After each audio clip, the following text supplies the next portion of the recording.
항상 일단락의 주제 세팅 단락이니까 주제가 뭐가 나올지 생각하고 시작하시라고요. 그래서 일단락 이런 거 똑같이 하세요. 제가 하는 거랑. 그냥 이게 일종의 루틴이고 습관이라고 생각하고 보세요. 특정 상황에서 어떤 방안을 선택함으로써 얻을 수 있는 이익을 그 방안이 갖는 효용이라고 하며, 자, 봐. 그러면 효용에 대한 정의죠. 그럼 봐봐. 의미가 어떻게 이루어지는지 좀 더 구체적으로 보면요.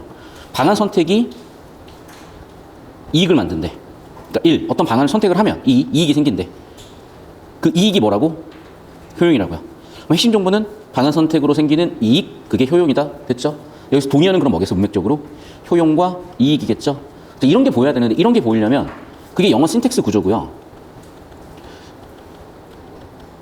이게 보이면 의미가 명확해져. 그리고 추가적으로 이게 문장이나 글 단위에서도 정보관계가 있어요. 이걸 국어에서는 응집성이라는 표현을 써서 개념화하고 있고, 이건 다 독서 교과서에 있습니다. 근데 여러분이 좀 안 와닿는 느낌인 것 같기도 하고 귀찮아서 안 읽는 느낌이기도 한데, 제가 설명은 드릴 테니까 수업 시간에 잘 따라오시면 돼요. 자, 그럼 계속해서 볼게요. 효용을 최대한 행동을 합리적 행위라고 한다. 자, 그럼 봐봐. 결국 하고 싶은 얘기는 합리적 행위죠. 정리하면 이익은 효용이고 그 효용이 극대화되는 게 합리적 행위. 사이먼이라는 사람이 있었고, 이 사람은 합리적 행위에 관한 포괄적 합리성과 제약적 합리성 두 가지 관점을 제시했다. 그럼 이 사람의 견해겠죠, 두 가지. 그러니까 지금 보면 알겠지만 첫 부분부터 되게 단어 하나하나를 또는 주제를 세팅해가는 흐름이 명확히 존재하는데, 이게 올해 고2가 더 어려워요. 고3 시험보다 진짜로. 왜 그런 생각을 해보면 원래 이 정도는 내려고 했던 건데 학생들이 워낙 점수가 낮으니 또 그것 때문에 괜히 좀 너무 스트레스 받을까봐 조금 강도 조절을 한 것 같은데, 아니면 고2들이 올해 고3보다 실력이 좋을 수도 있는 거고, 그건 잘 모르겠어요, 거기까지는. 근데 일단 어쨌든 상당히 난이도가 있다라고 생각하시면 돼요. 올해 고2 이 정도 지문들 난이도들 자체가. 계속 볼게요. 포괄성 합리성에 대한 정의인데, 포괄성 합리성은 의사를 결정하는 행위자가 분명한 목적을 가지고 달성하기 위한 모든 방안을 찾는다고 그런 관점이다. 자, 머릿속에 벌써 잘 안 들어오잖아. 이럴 때는 주어 찾으세요. 포괄적 합리성이 뭔데? 관점이야. 어떤 관점? 의사를 결정하는 행위자가 있구나. 행위자가 목적을 갖고 있구나. 그리고 방안을 찾는구나. 됐죠? 핵심 정보는 그럼 뭔가요, 여러분? 색깔을 바꿀게요. 행위자가 목적이 있고 방안을 찾는 게, 이게 포괄성 합리성이구나. 이해됐어요? 그러니까 영어도 이거야. 얘들아, 영어 해석 안 되잖아. 이렇게 문장 성분들, 핵심 정보들 잡으면 딱 의미가 해석이 명확히 돼요. 그러니까 해석이 안 되는 이유는 군더더기 정보가 많아서고요. 군더더기 정보 털어내는 건 간단하다니까요. 문장 구조 잡으면 되는 거야. 그러니까 이게 신텍스를 공부를 했고, 그러니까 사실 신텍스 공부할 일은 거의 없어요. 왜냐면 국어에서 신텍스를 뭐하러 공부해? 영어인데. 언어학의 원리인 거지. 또 반대로 너무 신텍스만 봐도 안 돼. 그러니까 타전공자들은 두말할 필요도 없이 잘 모르는 경우들이 많고요. 주전공자들도 영어까지 좀 뭔가 고민을 가지고 봤으면 보이는 거야. 그래서 제가 이런 설명을 드릴 수 있게 되는 거고, 다시 한번 얘기하지만 이해가 안 될 때는 좁혀야 돼요. 좁힐 때는 뭐가 도움이 된다? 문장 구조나 정보 구조. 그래서 우리가 파란색은 정보 구조로서 보는 거고, 빨간색은 문장 구조로서 보고 있는 거고, 다시 정리하면, 그래서 하고 싶은 얘기는 뭐다? 방안 선택, 이익. 그게 효용이다. 효용은 합리적 행위라고 볼 수 있는데, 효용을 극체화시키는 합리적 행위라고 볼 수 있는데, 두 가지 합리성이 있다. 그래서 첫 번째 합리성은 뭐다? 행위자가 목적 가지고 방안을 다 찾는다. 이게 포괄적 합리성이다. 계속 볼게요. 나아가 덧붙인다는 얘기겠죠. 행위자는 각 방안에서 초래될 모든 결과를 정확히 평가하여 효용을 극대화하는 방안을 의도적으로 선택하고, 이러한 경향이 행위자의 특성과 상관없이 언제나 일관되게 선택 과정에 반영된다고 전제한다. 봐봐. 벌써 정보량이 꽤 많아요. 얘도 마찬가지인 거야. 처리가 안 될 때는 문장 구조 잡는 거야. 행위자는 각 방안에서 초래될 결과를 정확히 평가한대. 결과를 평가하겠대요. 그래서 효용도 극대화시키겠대. 그리고 그걸 선택을 하고요. 이런 경향이 특성과 상관없이 일관되게 반영된다. 정리하면 봐. 벌써 그러면 문장 구조를 잡아도 복잡해지잖아요. 정보가 많아버리니까. 그러면 반대로 이제 파란색, 주황색을 보는 거야. 그럼 파란색, 주황색, 포괄적 합리성이 뭐냐? 아까도 다시 한번 얘기했지만 행위자가 목적을 가지고 방안을 찾는 거, 또 결과평가, 효용 극대화시키는 거, 그리고 일관된 선택. 이 정도 키워드들이 반복되거나 새로 붙였잖아요. 이렇게 정리하면 될 거라고. 자, 그럼 봐봐. 벌써 여러분이 이해가 하기 힘들고 건드리기 힘들잖아요. 그럴 때는 실전에서 왼쪽에다 간단하게 정리하고 가보는 거예요. 그럴 땐 항상 주제야. 이 글의 주제는 뭐였지? 생각을 해봐. 뭐겠어요? 합리성 같다. 왜? 합리성에 대한 얘기를 하고 있으니까. 그래서 일단 합리성의 도입을 하려고 한 거고, 뭐다? 합리성의 도입은 방안 선택을 했더니 이익이 극대화되고, 이익이 있고, 그 이익을 효용이라고 하고, 그 효용을 극대화시키는 것을 합리성이라고 하고. 봐. 오른쪽에 줄거리를 왼쪽에다 정리해주니까 이해되잖아요. 방안 선택 결과로 이익 만들어져. 이익 자체가 효용이야. 효용이 극대화되는 게 합리성이야. 자, 그 합리성은 두 가지가 있어. 사이먼이 생각하기에 두 가지가 있어서, 첫 번째, 기억, 포괄적 합리성. 두 번째는 제한적 합리성. 자, 그럼 포괄적 합리성은 뭘까? 봤더니 행위자가 있고 행위자가 목적도 있고 모든 방안을 모색하고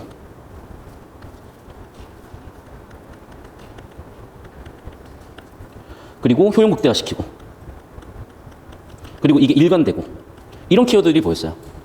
자, 그러면 제한적 합리성 어떤 차이가 있을까? 들고 볼까요? 반면 제한적 합리성은 행위자가 자신의 목적을 달성하는 데 있어서 지식과 인지 능력 한계가 있음을 인정하는 거. 한계가 있음을 인정하는 거구나.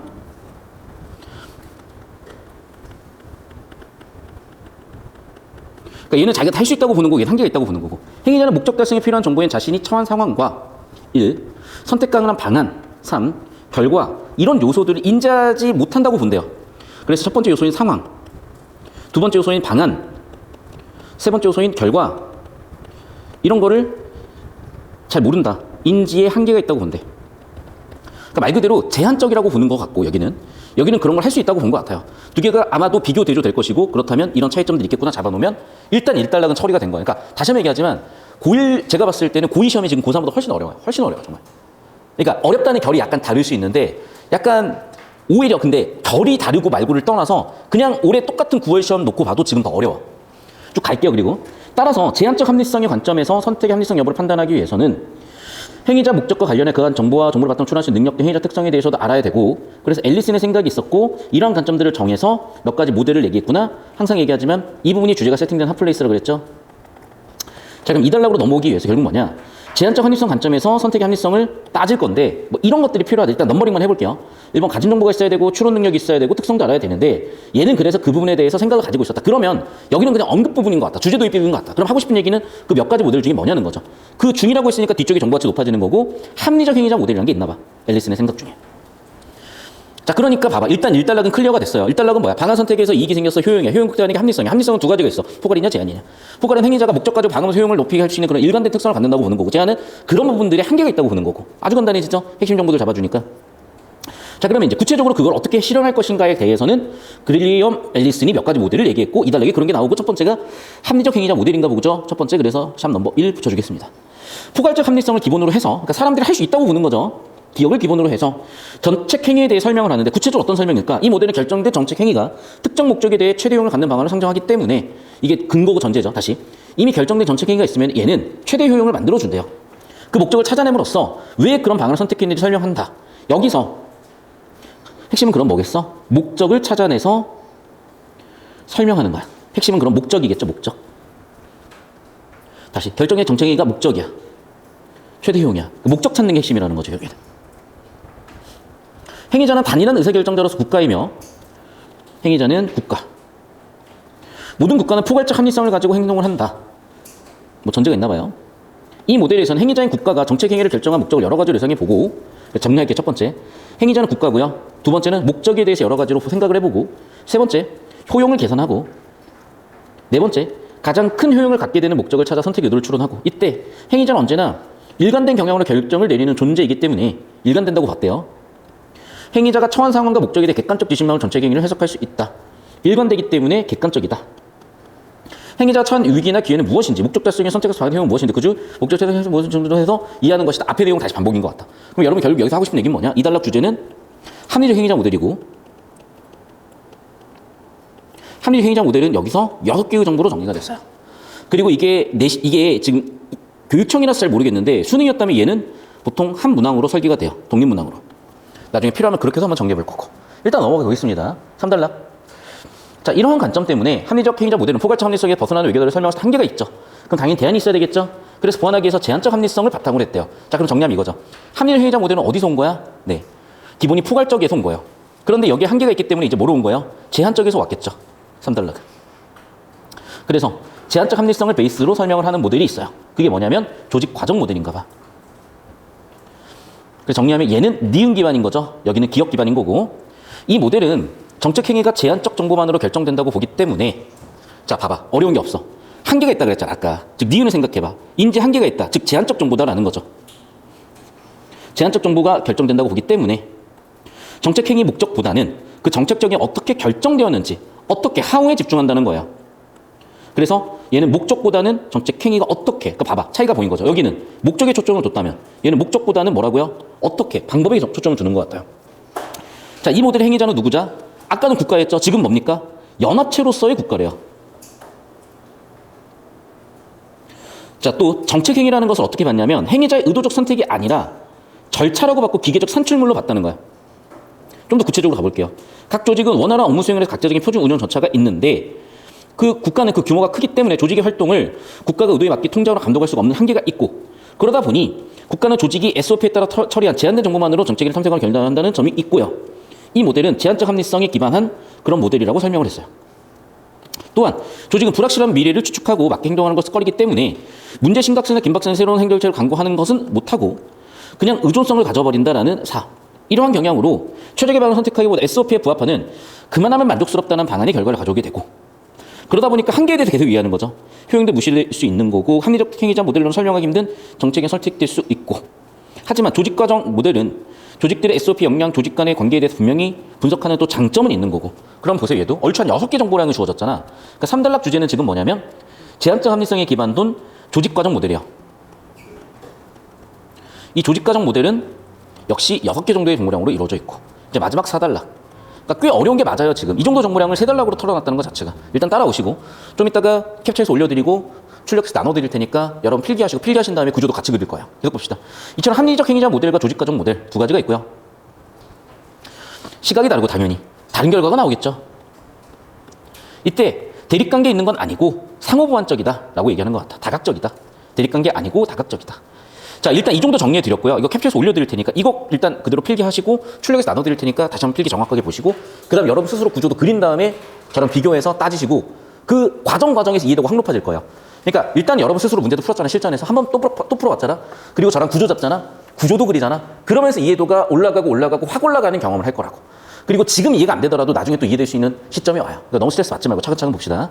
자, 일단 설명을 좀 드릴 텐데 이 고2 시험은 사실 크게 의미가 없잖아요. 고1, 고2 모의고사 다.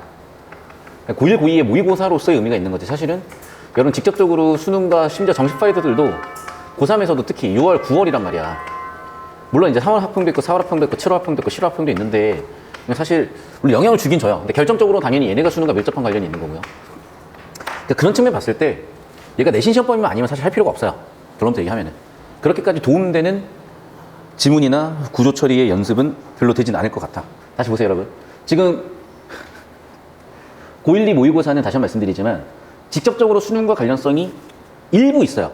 그럼 일부 있는 게 연결고리가 잡혀주면 좋은데 이 지문에 약간 그런 느낌은 좀 덜해서 사실은 가치가 높진 않아. 대신에 내신 대비로 본다고 생각하시면 될 것 같아요. 그러다 보니까 여러분이 좀 뭔가 뭔 소리지 싶은 그런 부분이 있어. 그러니까 왜 그러냐면 이게 요즘 수능은 그냥 나오는 게 아니라 다시 한번 얘기하자면 이 연결고리가 있거든요. 그러니까 기출이든 EBS든 여러분이 고1 때 봤었던 교육청이든 뭔가 여러분이 엮어서 볼 수 있는 것들이 있거나 첫 번째 내용적으로 아니면 두 번째 구조적으로 유의미하게 연습해 볼 수 있는 게 있든지. 근데 얘는 둘 다 해서 지금 좀 떨어져요. 그래서 그런 주목성이 떨어져 사실은 아주 좋은 지문은 아닌데 일단 내신 대비로 같이 볼 거예요. 자, 1단락에서 주제 도입을 하면서 얘기를 했습니다. 방안 선택을 통해서 이익을 얻을 수 있는데 그건 효용이라고 하고 그 효용을 극대화하는 게 합리적인 거래요. 그럼 그 합리적인 건 두 가지가 있는데 사실 너무 어렵게 번역을 해놔서 여러분이 안 와닿는 건데 핵심은 이거예요. 인지에 한계가 있다고 인정을 하느냐 없다고 인정을 하느냐 또는 한계가 덜하다고 인정을 하느냐. 그러니까 제한적 합리성의 핵심적인 부분은 여러분 보시면 알겠지만 우리 인지 능력에 한계가 있다는 얘기를 계속합니다. 볼까요? 1달러. 반면 제한적 합리성이라는 애들은 행위자가 자신의 목적을 달성하는 데 있어서 인지 능력에 한계가 있다. 이게 핵심이잖아. 한계가 있다. 구체적 정보가 있더라도 어쨌든 그것을 정확히 인지하지 못한다. 한계가 있다고 보는 거잖아요. 지금. 맞죠? 그래서 정리하면 결국에는 얘는 그런 정보들 처리에 한계가 있다고 보는 입장이고 얘는 그렇지 않다는 건 비교대적 포인트이기 때문에 한계가 덜하다고 보는 거고. 하나 더. 어떤 목적이 있고 목적에 맞는 방안을 찾고 그 방안에 따른 결과가 나오고 그 결과로서 효용을 극대화시킬 수가 있고 그런 처리 과정을 일관되게 해낼 수 있다. 기업 포괄성 합리성이라고 본다고요. 반면에 그런 처리가 한계가 있다고 본다. 제한적 합리성이라고 본다고.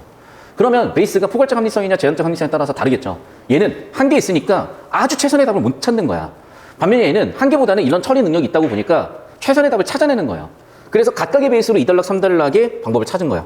그래서 기업 포괄적 합리성을 근거해서 합리적 행위자 모델을 만들었고, 니은 제한적 합리성 기반에서 조직과정 모델을 만들었는데, 그래서 결과적으로 얘는 최선의 선택지를 선택하기보다는 차선 차악 같은 인지 한계가 있으니까 최선까지는 가지 못하더라도 적당하게 결정 짓는다라는 얘기가 뒤쪽에 그래서 나오는 거야. 반면에 얘는 얘가 능력이 있다고 보는 거잖아. 인지 한계가 그렇게 많지 않다고 보는 거야. 그러니까 목적에 따라서 효용을 극대화시킬 수 있는 정책 행위들을 얘는 선택을 할 거기 때문에 그 목적을 찾는 게 목적이라고 얘기해요. 그 목적을 찾는 데 핵심이라고 얘기를 해요.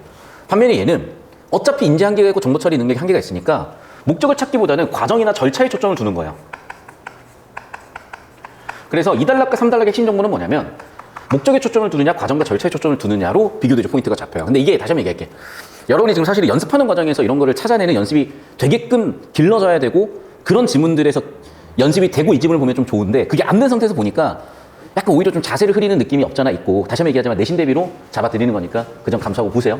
계속 그래서 2단락에서는 목적에 따라서 효용을 극대화시킬 수 있는 그런 정책행위를 한다고 봤고 국가가 그런 단일한 어떤 결정을 하는 그런 자라고 봤고요. 두 번째, 정책행위 결정 목적은 효용을 극대화시키는 거기 때문에 그걸 계산할 수 있다, 일관되고 객관성이 있다 이런 얘기들을 계속 나열했고 반면에 여기는 제한적이기 때문에 목적보다는 어떤 방법을 했냐를 보는 거고 여기 주체는 연합체로서의 국가고 그런 의도는 없다고 그래서 절차로만 기계적으로 결정이 된다고 봤던 거예요.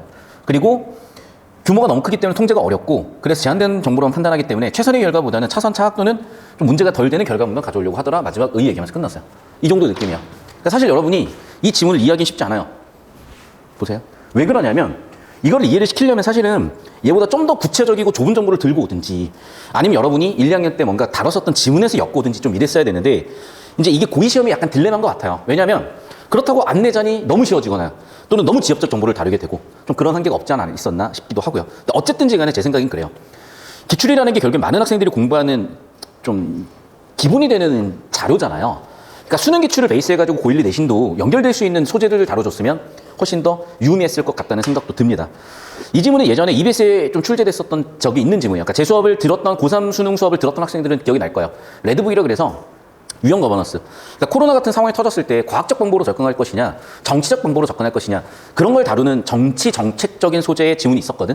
약간 그 성격인 지문인데 이걸 이런 식으로 고의로 끌고 들어오면은 사실은 지문 자체는 전 잘 모르겠고 일단 내신 대비로는 이 정도가 최선이에요. 이것보다 더 쉽게 설명하기는 어려울 것 같고 이것보다 더 쉽게 설명한다. 제가 봤을 때는 그거는 좀 뭔가 추가적인 정보를 가져와서 끌어와서 설명을 해야 되는데 그건 뭐 독서 공부에 좋은 방법은 아닌 것 같고 어쨌든 그래서 이 정도로 정리하고 여기 있는 내용 정도로 이해해 보시면 되겠어요. 다시 한번 핵심은 이거야. 우리가 뭔가 결정을 할 때는 이익을 얻고 그걸 효용이라고 할 거야. 그럼 효용은 많이 얻는 게 당연히 좋은 거죠.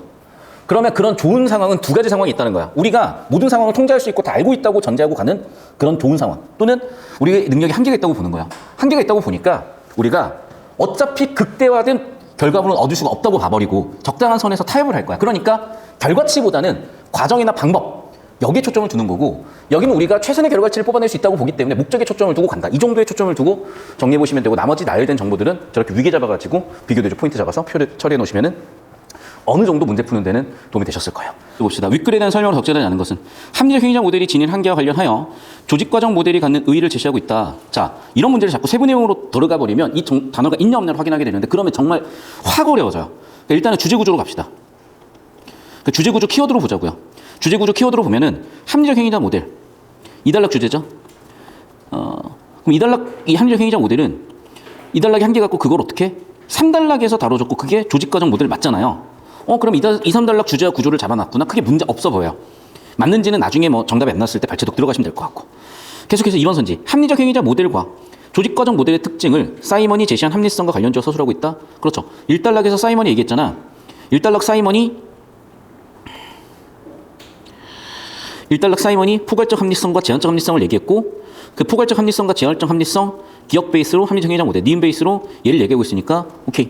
역시 1단락 주제 세팅 바탕으로 기억, 니은 이어지는 흐름 그게 어렵지 않았고 그러니까 내용의 디테일이나 처리하기 어려운 거에 비해서 선지 자체는 주제 구조 잡으면 되게 깔끔하게 풀리는 게 독서의 특성이라고 생각하시고 접근하시고요.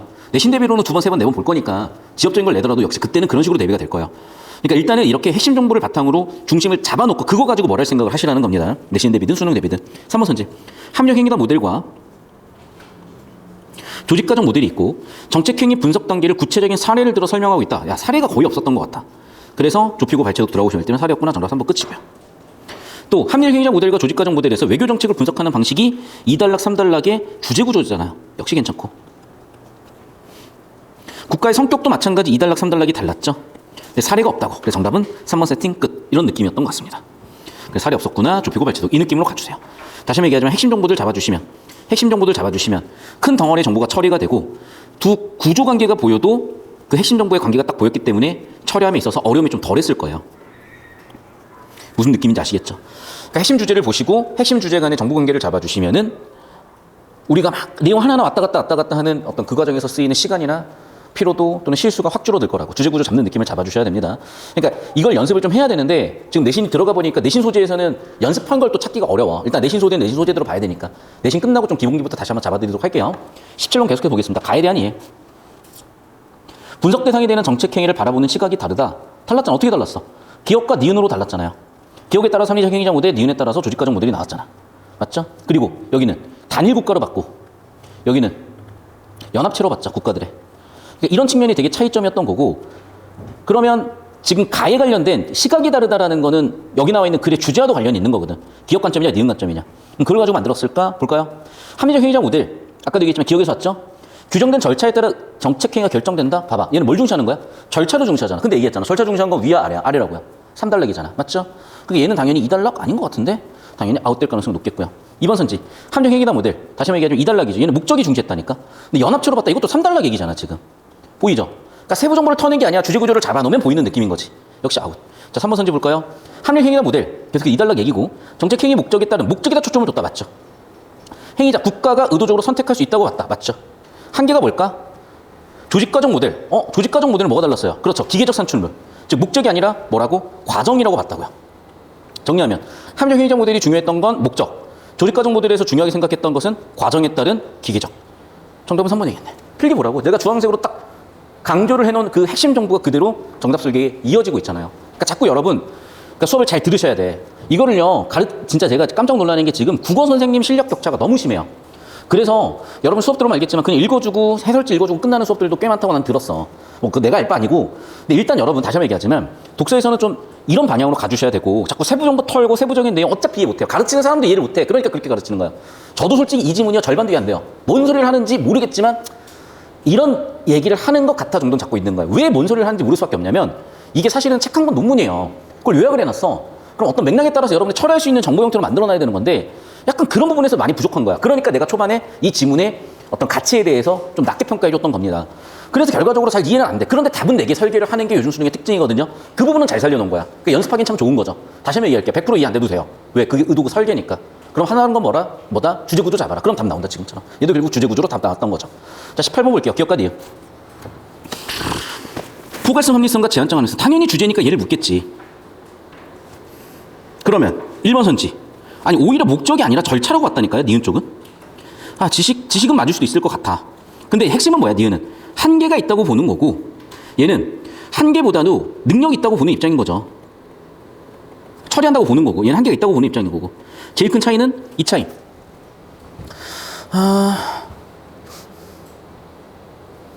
자, 2번 선지. 봐봐. 목적을 고려한다 안 한다가 아니라 둘 다 고려는 하는데 강조하는 게 절차냐 목적이냐로 봐야 되는 것 같아. 맞죠? 그러니까 강조하는 게 안 한다가 아니야. 강조하는 게 목적이냐 절차냐로 봐야 될 것 같거든요. 계속해서 볼게요. 3번 선지. 기억은 니은과 달리 행위자의 인지적 한계를 이유로. 봐봐. 이런 게 나와줘야지. 이런 게 나와줘야 되는 거고 이런 게 기억 니은이 바뀌었어야 되는 거죠, 사실은. 그러니까 이런 얘기가 좀 나와줘야 돼. 한계라는 얘기가. 계속해서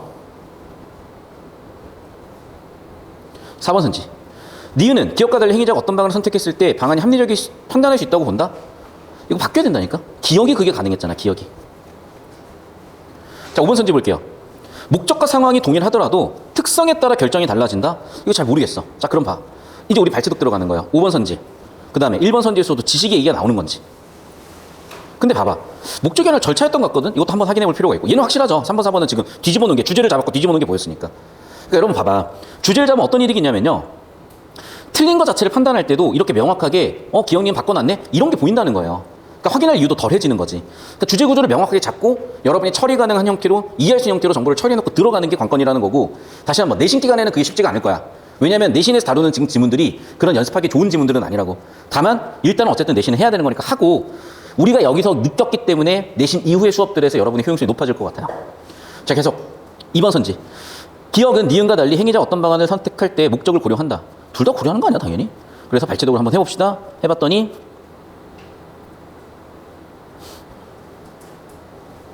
일단 행위자 특성에 대해서도 알아야 된다.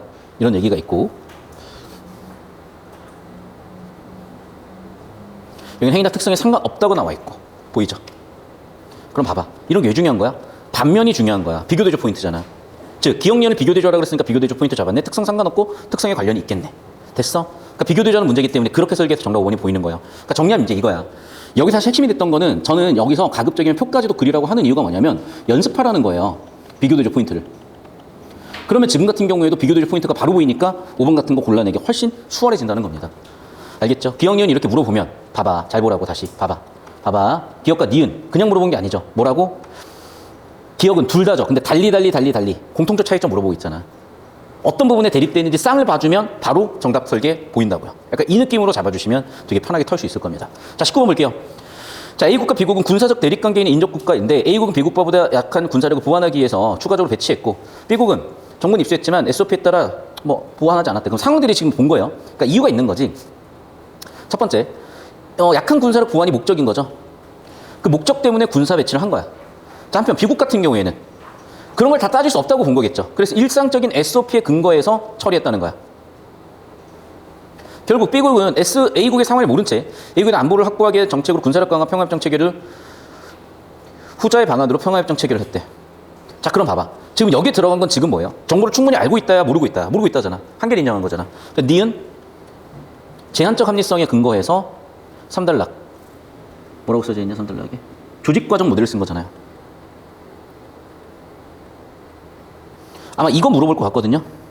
제한적 합리성, 조직과정 모델. 주제구조 잡아보면 이 내용 말고는 딱히 안 보입니다. 자, 1번 선지. 합리 행위자 모델의 관점에서 보면 A국의 목적을 군사력 증강으로 분석했다면 왜? 다 알 수 있으니까. 맞죠? 합리 행위자 모델은 전부 알 수 있죠. 능력이 있다고 본 거잖아.